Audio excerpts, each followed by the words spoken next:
स्वागत भाई और बहनों, आज के वचन के बीच पर आज का विषय है ये, क्या ये ज़रूरत है, क्या एक वचन में कोई कायदा है या नियम है कि हमें 10% हमारे जो इनकम का है वो देना है, टाइद देना है, ऑफरिंग्स देना है। क्या है वचन में, क्या लिखा है, परमेश्वर क्या चाहता है हमसे। पहली बात तो ये है कि वचन में ये ज़रूर लिखा है कि परमेश्वर एक अपने खुशी से कोई देता है उसको पसंद करता है, उसमें प्रसन्न है, जो अपने खुशी से देता है। भाई और बहनों, अब ना ही 10% देना या ना देना, उस पर कुछ नहीं है अभी, क्योंकि अब हम ना ही कोई श्राप के नीचे हैं, लेकिन हम हमारे पूर्वज इब्राहिम के आशीर्वाद के नीचे है, क्योंकि प्रभु यीशु हमारे लिए मरा, प्रभु यीशु ने हमारे लिए खून लहू बहाया ताकि हम हमारे पाप से बाहर निकल के एक नई जिंदगी में प्रवेश कर सकते हैं। अब मेरी पूरी जिंदगी परमेश्वर की है, अब मेरा शरीर परमेश्वर का है, अब मैं बिक चुका हूं, मुझे खरीदा गया है, परमेश्वर ने मुझे खरीदा गया है प्रभु यीशु के लहू के द्वारा। मैं अपना नहीं हूं। अगर मैं था तो मैं 10% देता, लेकिन मैं अपना ही नहीं हूं, मैं परमेश्वर का हूं।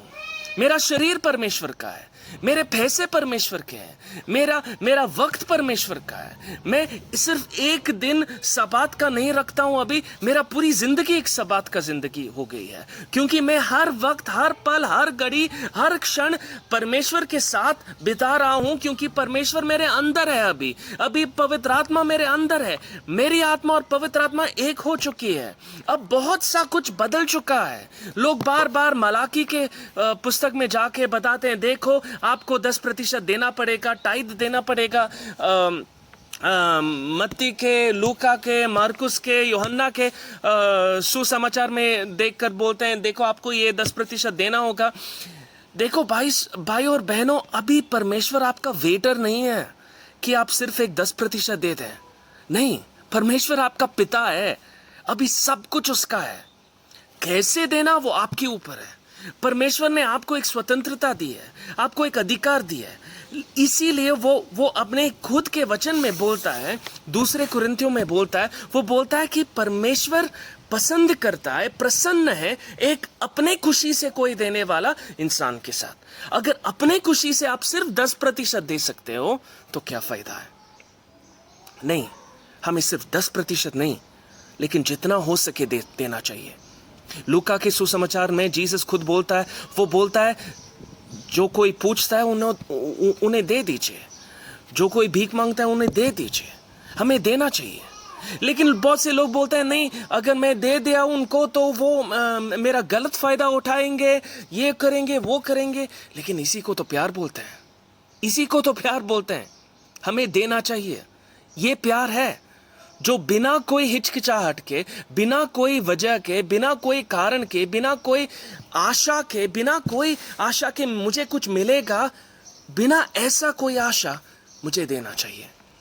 कोई लोग बोलते हैं, देखो आपको इतना पैसा मिलेगा अगर आप दे दें। नहीं, मैं मिलने के लिए नहीं लेता हूं पैसे एक विश्वासी बनकर, नहीं, मैं देने के लिए देता हूं, क्योंकि मैं प्यार के लिए देता हूं, मैं प्यार से देता हूं।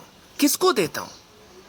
शायद कोई मिशन का काम कर रहा है, शायद कोई परमेश्वर का, प्रभु यीशु का सुसमाचार का काम कर रहा है, उसको देना चाहिए तो उसको देता हूं मैं। या किसी को, कोई गरीब है, उनको पैसे की जरूरत है तो मैं उनको देता हूं।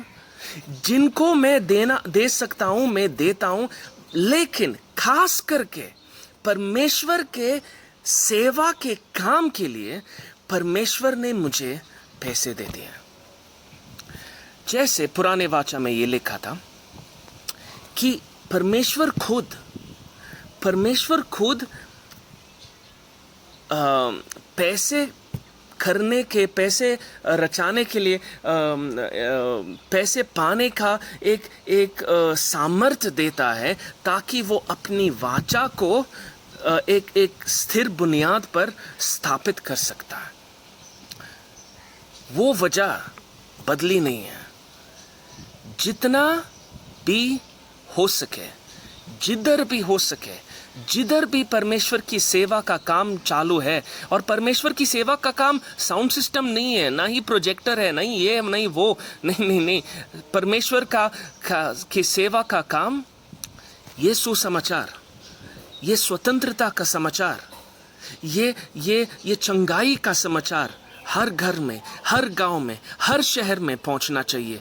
अगर ये काम कोई कर रहा है तो प्लीज़ कृपया करके उन भाइयों को, उन बहनों को दे दीजिए, ताकि आप उनके काम को बढ़ा सकते हैं।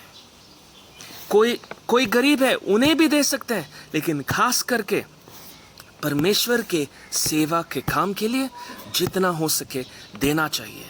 लेकिन ये आपके हाथ में है। परमेश्वर आप पर कोई कठोर नियम नहीं डाल रहा है। ये अपने खुशी से, प्यार के खुशी से, अपने खुशी से, प्यार से देना चाहिए।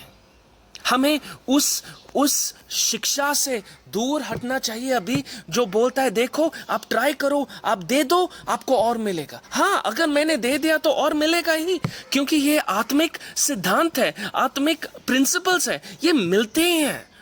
जो बीज डालता है उस बीज का फल मुझे मिलेगा। लेकिन क्या परमेश्वर आपको उस सिद्धांत के मुताबिक जीना चाहता है? आपको उस सिद्धांत के मुताबिक आपको उधर ही रखना चाहता है? वो नहीं। परमेश्वर आपको भरपूर जिंदगी देना चाहता है, और भरपूर जिंदगी मिलना है तो भरपूर जिंदगी जी लो। कैसे? आपके पास सब कुछ है, आपको डरने की जरूरत नहीं। जिधर भी हो सके परमेश्वर प्रभु यीशु के सुसमाचार के काम को आगे बढ़ाना है तो, परमेश्वर प्रभु यीशु के सुसमाचार के काम को आगे बढ़ाना है तो उधर आप अपने पैसे दे सकते हैं, ताकि आप उस काम में भागी बन सकते हो। कुछ मिलने के लिए नहीं, लेकिन ये प्यार है। प्यार से जी लें। हमारी अपनी ज़रूरत के लिए बहुत कुछ किया हमने, पूरी ज़िंदगी पर किया। अब ये ज़िंदगी हमारी नहीं है, अब ये ज़िंदगी प्रभु की है। उसके लिए जिए, क्योंकि वो हमारे अंदर है। प्रभु यीशु हमारे अंदर है। प्रभु यीशु की तरह जिए। God bless you. Thank you.